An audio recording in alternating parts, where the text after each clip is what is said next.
Amigas y amigos televidentes, bienvenidos a otro programa más de Tribuna Nacional. Hoy nos acompaña el ingeniero Guillermo Carán, quien es economista y político. Con él vamos a hablar sobre la situación económica que vive la República Dominicana, la situación política que está viviendo Haití y la situación electoral que dentro de 34 días se van a definir quién es el candidato presidencial ganancioso. Pero antes de entrar en detalle de esta interesante entrevista con el ingeniero Guillermo Carán, vamos a unos mensajes comerciales.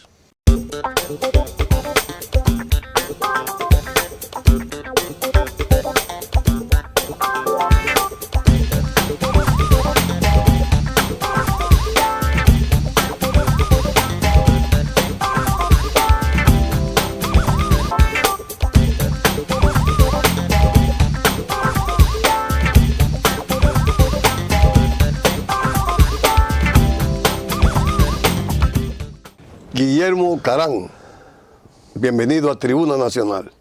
Gracias por la invitación. Guillermo, ¿cómo tú ves la situación económica del país? Bueno, como siempre, ya a veces hasta me canso de decirlo, la economía dominicana es pujante. Esa es tu especialidad. Sí, pero bueno, el problema es que mi discurso es un discurso de equilibrio fiscal, porque de austeridad. Tú sabes que este programa es más educativo que otra cosa. Bueno, gracias. Gracias por recordármelo. Entonces pienso que el ancla de la economía sigue siendo la parte fiscal. Tenemos una fiscalidad deficitaria a pesar de que aumentan las recaudaciones, lo que significa es que seguimos siendo deficitarios porque los gastos no se paran, y ahora con 2.500 millones de pesos más a los partidos, el doble de lo que está en el presupuesto, me imagino que habrá también muchos más problemas, y eso por supuesto nos apunta al endeudamiento. La bola de nieve sigue. El endeudamiento está sobre el 60%, no se para, y tarde o temprano hay la posibilidad de que algún acreedor presente una queja o que diga, bueno, ya tú te has endeudado mucho y no te voy a seguir prestando, y en ese momento hay una crisis. Entonces en ese momento tenemos que ir al Fondo Monetario, y el Fondo Monetario te va a decir, sí, ellos tienen razón, por eso que tú tienes que mejorar la situación fiscal, disminuir los gastos y aumentar las recaudaciones, aumentar los impuestos, y entonces ahí eso implicaría entonces una reforma fiscal. Claro, ahí hay una crisis. Entonces yo pienso y predico tanto el tema del equilibrio fiscal ahora, corregir la fiscalidad deficitaria ahora, precisamente para que no llegue ese momento, porque aquí lo hemos sufrido. Aquí lo sufrimos cuando Jorge Blanco gobernó en los 80, la década de los 80. Con los ajustes, y hubo una poblada. Y gracias a Dios. Aunque inducida. Pero qué va, el propio Juan Bosch fue el arquitecto del término, y como Juan Bosch era un profesor, él mismo diferenció y explicó por qué el término poblada, que fue una reacción espontánea de la gente. Y si vos decías eso, y Balaguer no era un hombre de que lanzaba, de que promovía huelga, eso no se podía concebir en el comportamiento de Balaguer, y Peña Gómez estaba gobernando. Entonces yo no creo que hubo ninguna inducción, fue una reacción espontánea de la gente que obviamente llegó a niveles de irritación por los aumentos tan violentos que se sucedieron en aquella ocasión. Guillermo, pero sigamos con el tema. ¿Se puede hacer una reforma fiscal sin pagar impuestos? sin aumentar, tú querrás sin decir. aumentar los claro impuestos. Que sí, es la reforma fiscal ideal. Tú lo planteaste. Claro, y lo vivo planteando porque fue la que hicimos los reformistas en los 80, 90. Pero ¿cómo se puede hacer? Bueno, ¿quitando exenciones? No. ¿Tampoco? Sí, también. Hay exenciones. Las exenciones instituidas legalmente hay que respetarlas. Las exenciones por vía administrativa tienen que corregirse. El gasto tiene que disminuirse. Tiene que haber una filosofía auténtica de austeridad. No se puede pregonar austeridad y entonces inducir un derroche como, perdóname que te lo diga por segunda vez, pero está tan reciente, como acaba de suceder con los partidos políticos. Oye, hace un tiempo... Pero la ley no lo dice. No lo concibe la ley orgánica electoral lo dice, pero el presupuesto también es una ley, y una ley deroga la anterior, y el presupuesto estableció que fuera 2.500 millones de pesos. Apoyado por todos los partidos. Por todos los partidos. Ahora, los partidos después reaccionaron, cometieron un error, una pifia, como dice tu amigo, bienvenido Álvarez Vega, Ese es mi amigo. En la columna de hoy. En el sube y baja cometieron una pifia, se dieron cuenta tarde y reaccionaron, pero no se puede tener un gobierno con una actitud complaciente, porque la complacencia en un sector genera demandas excesivas en otro sector, como los maestros y los médicos. Ahí están los maestros, ahí están los médicos, y en general uno se pregunta, bueno, ¿y a dónde va a parar esta situación si todo se resuelve con subsidio y con gasto público? Entonces yo creo que... Pero el gobierno no podía soportar 40 días las bocinas alegando que había que darle el dinero a los partidos políticos. Bueno, pero pudo haber... Pero mira lo que pasó. Sí. Los partidos, el PRD, el PLD y la Fuerza del Pueblo fueron a Washington ante la OEA a denunciar que una ridiculez. Sí, pero ¿tú crees que yo creo que esa situación ameritaba, porque los culpables de eso fueron los propios partidos. Entonces, a través de los diputados y senadores y los legisladores. Entonces, si se hubiera manejado con habilidad política, por ejemplo, yo hice una propuesta. Bueno, como no está en el presupuesto, el Banco Reserva que le preste esa cantidad de dinero y después discutimos todo esto en el presupuesto complementario. Pero ¿qué hicieron ahora? Del presupuesto asignado de la Junta le van a sacar 2.500 millones. Yo no sé cómo eso puede afectar los servicios ordinarios de la Junta, el registro civil, la oficialía, los actos de nacimiento, la expedición de cédula. De repente hay un pataleo el mes que viene. Entonces, ¿cómo tú llegas a una solución por un error de los partidos para con una solución a futuro? Pero los técnicos del gobierno debieron de haber visto ese error. Es que no fue un error. No fue un error, fue una propuesta, porque eso viene sucediendo todos los años. Y con todas las leyes especiales que establecen proporciones de los ingresos totales a ser asignados, y el presupuesto lo consigna, que se suspenden tales cosas o se disminuye, pero los partidos lo aprobaron. Entonces, ¿dónde está la institucionalidad de este país? Y por eso creo que el gobierno no debió endosar tan complaciente una especie de complacencia popular, pero implicó el compromiso del gobierno de no proyectar la imagen de austeridad que vive pregonando. ¿Y qué se podría hacer usted como economista con todas esas asignaciones que tienen? El 4% para la educación, el 5% para la UAS. Eliminarlas. Porque el gobierno no tiene poco. Si tú sumas todo eso, el gobierno tiene un 30% para gasto. Claro, si seguimos a fiebre, va a llegar un momento en que no hay necesidad de presupuesto, porque todo se lo va a copar. El presupuesto es un instrumento financiero para que tiene que asignar los gastos en función de las necesidades particulares del momento. Y los momentos cambian, las necesidades cambian. Por ejemplo, ahora hay una necesidad alimenticia, deficiencias de nuestro sistema productivo. Ahora hay una crisis de transporte porque hay unos tapones que antes no habían. Sí. Entonces, vamos a pedir ahora el 2% para el transporte. No puede ser. Ahora hay una campaña de dengue. Vamos a pedir un 1% para el dengue. No. Yo creo que todas esas leyes especiales tienen que ser eliminadas. Y eso es lo que hace el presupuesto cada año. Porque yo sé que políticamente va a ser muy difícil enfrentar a los ayuntamientos, enfrentar a la universidad, enfrentar a la educación, sobre todo esa lucha que lamento decir que lo advertí. Mi amigo Caunabo Javier decía, no hay cosa más mala que decir, te lo dije, pero cuando se estaba discutiendo el 4% en un programa de televisión, una periodista me preguntó que por qué yo no endosaba el 4%, y yo dije, por las mismas razones que estoy haciendo ahora. En ese momento se intoxicaron unos niños con el desayuno escolar. Entonces yo dije, ¿qué tú quieres? Más dinero, educación para que se intoxiquen más niños. Entonces, y por supuesto me regañó,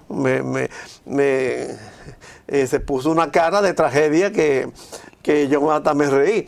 Pero ese populismo presupuestario no puede seguir. Nosotros necesitamos equilibrar nuestra fiscalidad para parar el endeudamiento. Nos lo están diciendo desde hace años, cada vez que viene una visita del Fondo Monetario, una misión del Fondo Monetario. Todas las últimas misiones lo dicen, una política fiscal para frenar el endeudamiento. No le hacemos caso y por supuesto... Pero para eso tenemos que sentarnos en la mesa, todos, a discutirlo para buscar una solución, porque hay que hacer una reforma integral. Claro, pero no la queremos. Ahora yo te pregunto a ti, ¿por qué si se le buscó una solución tan rápido al 4%? No, ¿qué 4%? A los partidos. A los partidos. ¿Por qué no se aprovecha esa voluntad para sentarse a discutir la reforma fiscal? Sentarse a discutir una mejor calidad del gasto público, sentarse a discutir cómo... Porque cada quien alega, tú la quieres hacer ahora porque está en el gobierno. Bueno, ese es el problema. Y por eso mi necedad con el planteamiento de la reforma fiscal me satisface, porque lo practiqué estando en el gobierno. No me gusta decirlo, pero la reforma fiscal de los 90 fue concebida cuando yo era secretario técnico de la presidencia, e incluso el contrato de asesoramiento con la Universidad de Harvard y vía Naciones Unidas para diseñar el proyecto de ley lo firmé yo y lo pagué yo siendo gobernador del Banco Central. Y ahora que no te voy a decir que estoy en la oposición, porque yo no estoy en la oposición. Luis Abinader es mi candidato, mi presidente, lo he apoyado 3 veces y lo vuelvo a apoyar ahora, pero tengo el deber de hacer las advertencias del lugar por mi conciencia y porque considero que es lo que conviene al país. Y por beneficio del país. Claro. Yo estoy consciente de eso, que era un técnico calificado y justo. Bueno, gracias. Esto gracias. Siempre lo he visto. Espero que tú seas presidente para que lo reconozca. Amigos y amigas televidentes, vamos a unos mensajes comerciales para luego seguir con una interesante entrevista con el ingeniero Guillermo Carán, que es uno de los técnicos más calificados en el país en economía.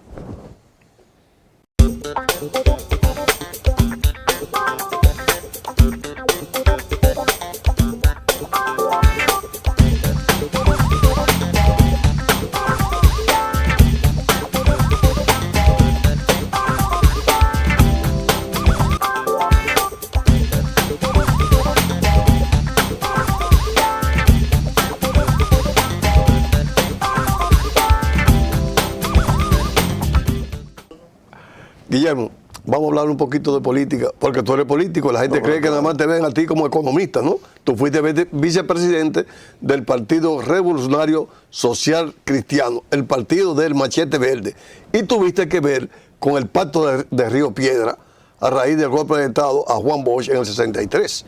Y fui vicepresidente también del Partido Reformista.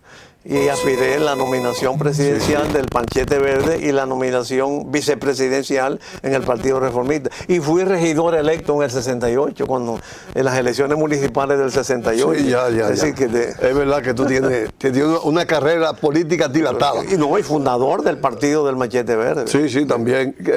Guillermo, estamos a 37 días para que se celebre las elecciones, por suerte, para escoger el candidato presidencial, vicepresidencial, senadores y diputados. ¿Qué va a pasar? Bueno, yo no tengo la lupa ni la bola de cristal. Pero era un hombre de visión. Para adivinar. Tú ves mucho más allá de la curva. Pero también las circunstancias políticas cambian mucho. Yo precisamente en mi artículo del pasado sábado ponía algunos ejemplos de cómo las decisiones se decidían días antes de las elecciones. Puse el ejemplo de Juan Bosch, que estaba en las elecciones del 62, estaba en desventaja, y sin embargo por un debate de 3 días antes de las elecciones con el padre Láutico García quedó bien y ganó. Y también puse el ejemplo de Bosch, que estaba bien en el 66 y en el 90, y por un discurso, aquel famoso discurso del credo reburujado con piedras. No, que vayan con palo y piedra a votar a las urnas. Eso, por supuesto, asustó a la gente. El debate de Richard Nixon y John Kennedy volvió la situación. Y hay acontecimientos hasta que no tienen que ver con lo político. Por ejemplo, los actos de terrorismo en el terminal de Atocha en España, en Madrid, gobernaba el Partido Popular, que estaba arriba por el 5%, y el mal manejo del Partido Popular volvió en días. Yo creo que como están las cosas, todo apunta a que Abinader va a ganar. Pero tiene que afinar la puntería, no dormirse en sus laureles. Camarón que se duerme se lo lleva a la corriente, dice el refrán popular. Entonces me parece que, y además no sé cómo va a reaccionar la ciudadanía con algunas actitudes, algunas actuaciones por supuesto que hay que evaluar en el gobierno y en los partidos opositores, porque me parece que ambos están subestimando la reacción popular, y sobre todo que tuvimos unas elecciones ahora donde prácticamente cerca de 2 millones de dominicanos no votaron. ¿Qué pasaría si hay un descontento? Y a mí me parece que este acto de repartir el doble del dinero presupuestado a los partidos puede traer consecuencias. Pensar que bueno, todos son iguales, se ponen de acuerdo rápido cuando le conviene, pero no se ponen de acuerdo para atacar los problemas fundamentales. Yo creo que hay que hilar fino para poder sentirse seguro en los procesos electorales. Balaguer decía que las elecciones aquí se ganaban después de Semana Santa. Eso siempre lo decía. Me parece que además hay que tener en cuenta que la política, en cuanto a ciencia se refiere, al ser una ciencia social como la sociología, no es una ciencia exacta. Es una ciencia que depende del comportamiento de la población, y es voluble la población. Puede ser que a veces hasta un pique hace cambiar la decisión del elector. Pero vamos a rogarle a Dios de que la gente por lo menos sea un poquito sosegada. Bueno, que reflexione bien, que analice todas las opciones. El problema es que ideológicamente estos partidos son todos iguales. Bueno, eso es lo malo que veo en esta decisión de duplicar el presupuesto, de duplicar las asignaciones presupuestadas a los partidos, que eso afianza y refuerza que todos son iguales. Entonces cualquiera pudiera decir, igual si todos son iguales, no me importa quién gane, entonces no voy a votar. No me entusiasmo votar, no voy a cambiar nada, que todo siga igual, en fin. Creo que estamos frente a un imponderable que los analistas políticos y los políticos, por supuesto, deben tener en cuenta. Hubo una comisión de rescate RD que está compuesto por el Partido Revolucionario Dominicano, la Fuerza del Pueblo y el PLD, que fueron a Washington a denunciar de que el gobierno utiliza los recursos del Estado a su favor y en contra de ellos. Buen viaje. Yo no creo que ese sea un canal que sea apropiado. La situación no está tan grave. Es indudable que aquí hay problemas serios para un proceso electoral transparente, pero esa no es la vía para resolverlo. Por ejemplo, a mi juicio, el problema mayor es el empañamiento mayor que tienen las elecciones, fuera de lo que he insistido con el tema de los recursos, es el transfugismo que hay, que se está observando.